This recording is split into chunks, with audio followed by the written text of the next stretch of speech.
আমার নাম মোহাম্মদ সলিল শিকদার। আমি বাবুল কাজীর ভাইকনা।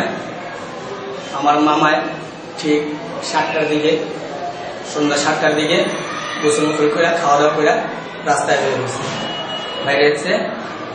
তখন ঠিক 10:30টায় এসআই আলতাফ এবং তার সহকারী কয়েকটা পুলিশ নিয়ে আমার মামারে গ্রেপ্তার করছে। গ্রেপ্তার মানে তারে সুস্থ অবস্থায় গ্রেপ্তার করার পরে তারে টিএনজি কলোনির ভিতরে একটা আনসার ক্যাম্প আছে, ওই ক্যাম্পের ভিতরে ঢুকে তারা অমানসিক ভাবে মারধর করে তারা ওইখানেই মাইরা ফেলেছে। মাইরা ফেলানোর পরে তাদের মরা লাস্টে তার গাড়িতে উঠাইয়া ঢাকা মেডিকেল নিয়ে গেছে। ওইখানে ডাক্তাররা তখনই বলছে, ওই সময় বলছে যে সে মারা গেছে। তখন ওই সময় আমরা ঠিক 11টার দিকে খবর পেলাম যে আমার মামারে এসআইআরটা ধরছে। তখন ওই সময় আমরা 11:30টার দিকে রমনা থানায় উপস্থিত হইলাম। উপস্থিত হওয়ার পরে আমরা থানার ডিউটিরত পুলিশ তাদেরকে জিজ্ঞেস করলাম যে এই নামে ধরা পড়ছে, সে কোথায়। তারপর থানার পুলিশ আমারে বলতেছে তোমার কি হয়। আমি বললাম আমার মামা। তো ওই সময় থানার পুলিশ বলতেছে যে তোমার মামারে ঢাকা মেডিকেল নিয়ে গেছে। আমি আবার জিজ্ঞেস করলাম যে আমার মামার কিসের জন্য ঢাকা মেডিকেল নেওয়া হইলো। আমার মামা তো সুস্থ হয়েছিল, তার কোনো অসুবিধা নেই, তার কোনো অসুখ বিসুখও নেই। তারপরে পুলিশ আমাদের বলল যে তোমার মামা যখন ধরলাম আমরা, তখন তোমার মামা গাড়ি থেকে লাফ দিয়েছে দৌড় দেওয়ার জন্য, পলানোর জন্য। তখন তোমার মামায় কপালে আঘাত খেয়ে পড়ে গেছে। ওই আঘাতে তার সিলাইটার জন্য আমরা ঢাকা মেডিকেল নিয়ে গেছি। তারপর আমরা বললাম যে কতক্ষণ লাগবে আসতে। তারপর পুলিশ বলল যে 15-20 মিনিট লাগবে। তা আমরা বসে রয়েছি, ঘন্টার পর ঘন্টা কাটাইতেছি। তখন আবার আমি থানার ভিতরে গেলাম যে কি ব্যাপার ভাই, আমার মামা কোথায়। তারপরে থানার পুলিশ আমারে এসআই আলতাফের নাম্বার দিল 01734105746। এই নাম্বারটা দেওয়ার পরে বলল যে এই নাম্বারে যোগাযোগ করো এসআই আলতাফের সাথে, দেখো কি অবস্থা। তারপরে আমি এসআই আলতাফের ফোন দিলাম। ফোন দেওয়ার পরে এসআই আলতাফ আমার মামি সহ শুভ আক্তার তারে সহ আমারে ঢাকা মেডিকেল যাইতে বলল। তারপর আমি ঢাকা মেডিকেল তাড়াতাড়ি গেলাম। যাওয়ার পরে এসআই আলতাফ জিজ্ঞেস করলাম আমার মামা কোথায়। তখন এসআই আলতাফ আমাদের বলতেছে তোমার মামা আছে, শান্ত হও। তখন তারপর আমি এসআই আলতাফে বললাম যে না, শান্ত হবো না, আমার মামার আগে দেখান, তারপর আমরা শান্ত হব। তারপরে এসআই আলতাফ আমাদেরকে মামার কাছে নিয়ে গেল, যা বলতেছে যে ওই যে তোমার মামা। তখন আমরা যা দেখি মামা সোজা টান হয়ে শুয়ে রয়েছে। এবং তারপর আমি এসআই আলতাফে জিজ্ঞেস করলাম কেন সে শুয়ে রয়েছে কেন।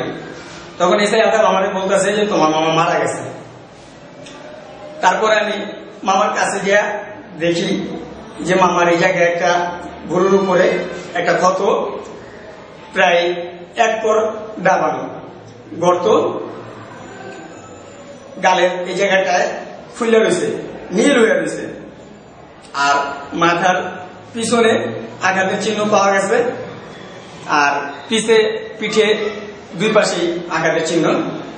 তো ওইগুলো আমি দেখার পরে এসে আলতাফে জিজ্ঞেস করলাম যে আপনি বললেন যে মামা দৌড় দিয়া পড়ে গেছে, কপালে একটু আঘাত পাইছে, যার কারণে আমি ঢাকা মেডিকেল নিয়ে আসি। তো এখন তো দেখতেছি আমার মামার নির্যাতন করা হয়েছে, তার এদিক ওদিকে সব জায়গায় তার আঘাতের চিহ্ন পাইতেছি আমি। আপনি কি বলেন? দেখো আমি কোনো আঘাত করি নাই, তোমার মামারে এভাবেই পাইছি আমরা। তা আমি আবার তখন বললাম যে না, আপনারাই আমার মামারে মারছেন। আমার মামা সুস্থ অবস্থায় ঘর থেকে বাইরে এসে সে তার এই জায়গায় নির্যাতনের দাগ কিভাবে আসলো, আপনারাই নিশ্চয়ই নির্যাতন করছেন। তখন আলতাফ আমাদের বলতেছে যে না, আমরা কোনো আঘাত করি নাই, তো তোমরা চলো আমাদের সাথে থানায় চলো। তা আমাদেরকে জোরজবস্তি অবস্থায় থানায়, তার গাড়িতেই নিয়ে গেছে আবার থানায়। থানায় নিয়ে যাওয়ার পরে একটা সাদা কাগজ বের করলো, বাইর করানোর পরে বলতেছে যে তোমরা এই জায়গায় সাইন করো। আমরা বললাম যে কেন আমরা সাইন করবো? তখন আমার মামি শুভ আক্তারকে বলতেছে যে আপনি কোনো চিন্তা করেন না, ঠিক আছে, যা হওয়ার হয়ে গেছে গা, আপনাকে আমরা 2 লাখ টাকা দেবো, 2 লাখ টাকা দেবো এবং সেই টাকা দিয়ে আপনি সন্তানকে নিয়ে ভালো থাকতে পারবেন।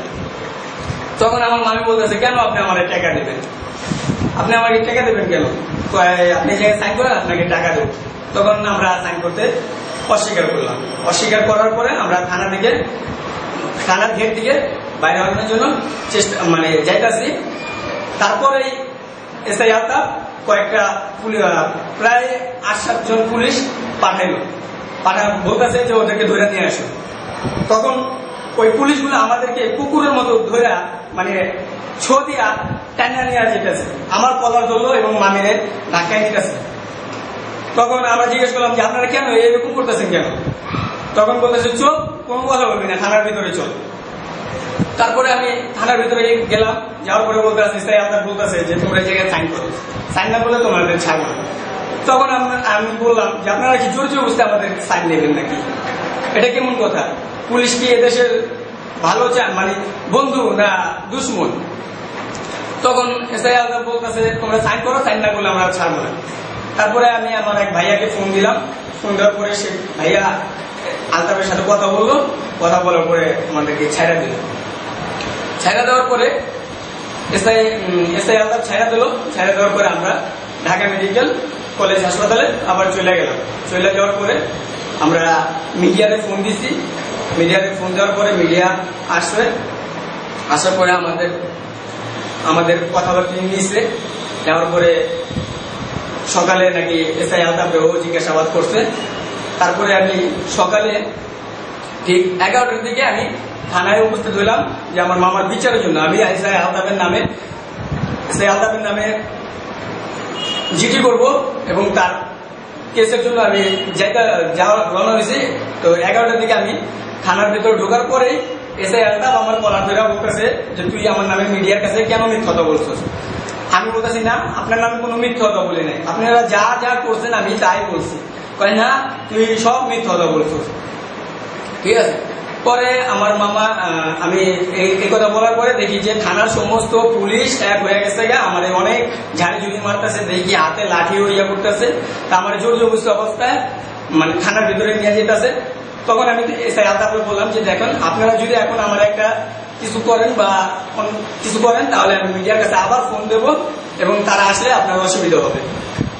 তারপরে এসআই আলতাফ বেশ কিছুক্ষণ পরে আমাদের ছাইড়া দিল।